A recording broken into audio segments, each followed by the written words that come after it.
स्वागत है आपका बी न्यूज नेशन में। मैं हूं आबिद हुसैन शेख। भाजपा के वफादारों को बसनगौड़ा पाटिल यत्नाड़ से पार्टी निष्ठा सीखने की जरूरत नहीं।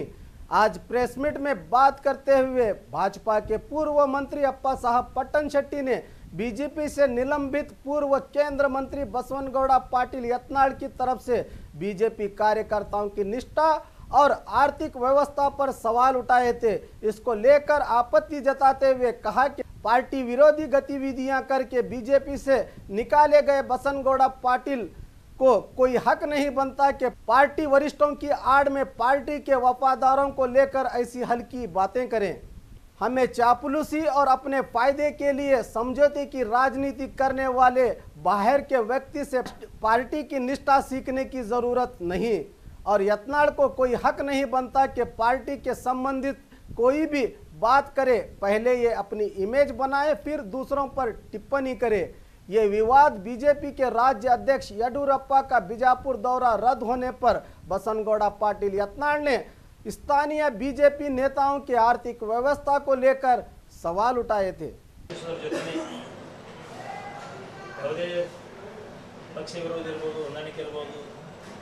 ಪಕ್ಷ ವಿರೋಧಿ ಚಟುವಟಿಕೆಯಲ್ಲಿ ಭಾಗವಹಿಸಿದ್ದೇನೆ.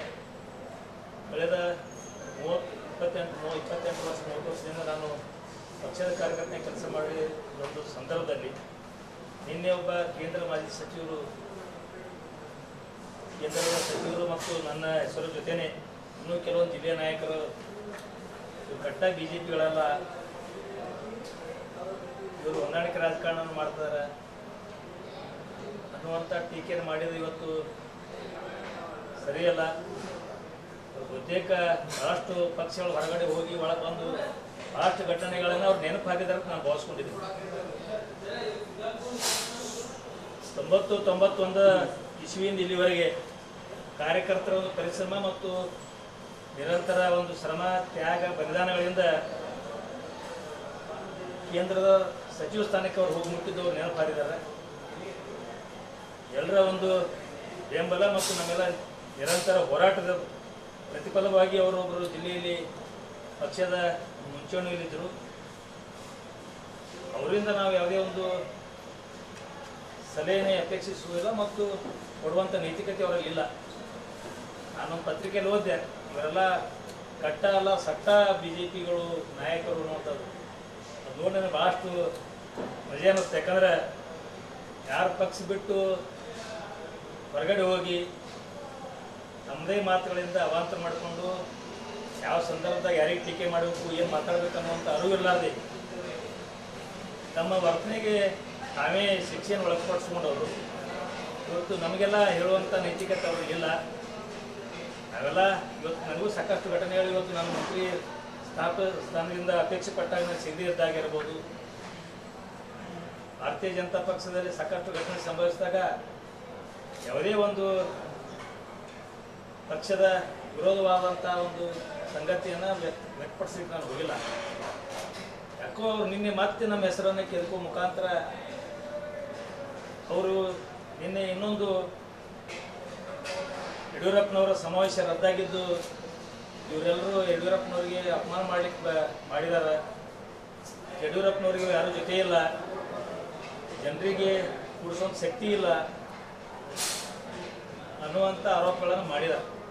ಅದ್ರ ಜೊತೆಯೇ ಇವರು ಹಣ ಖರ್ಚು ಮಾಡುವಂಥ ಕೆಪಾಸಿಟಿ ಇಲ್ಲ ಅನ್ನುವಂಥದ್ದು ಕೂಡ ಆರೋಪ ಮಾಡಿದ್ದಾರೆ.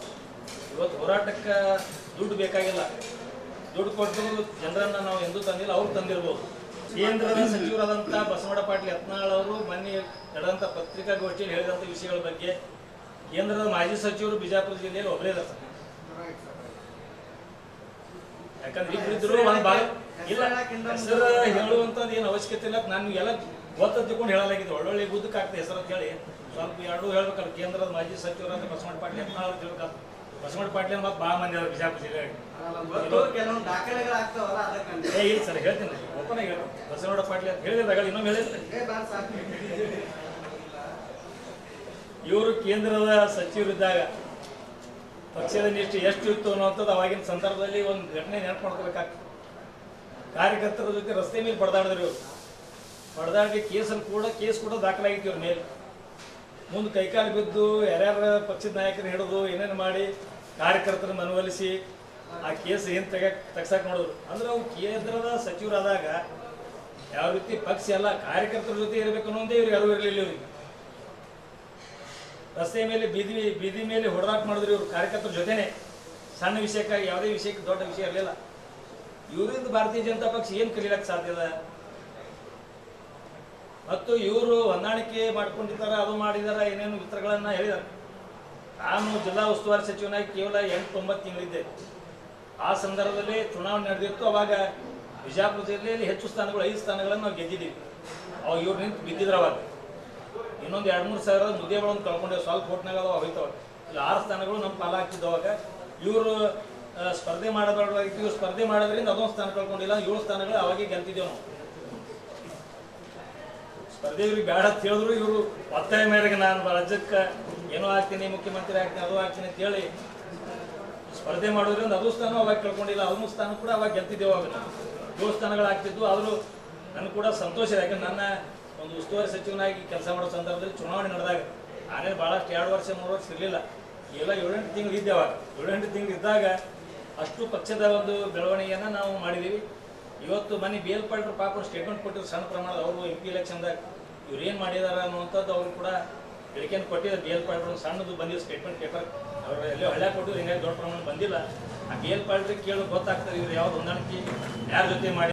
और खबरों के लिए देखते रहिए बी न्यूज़ नेशन।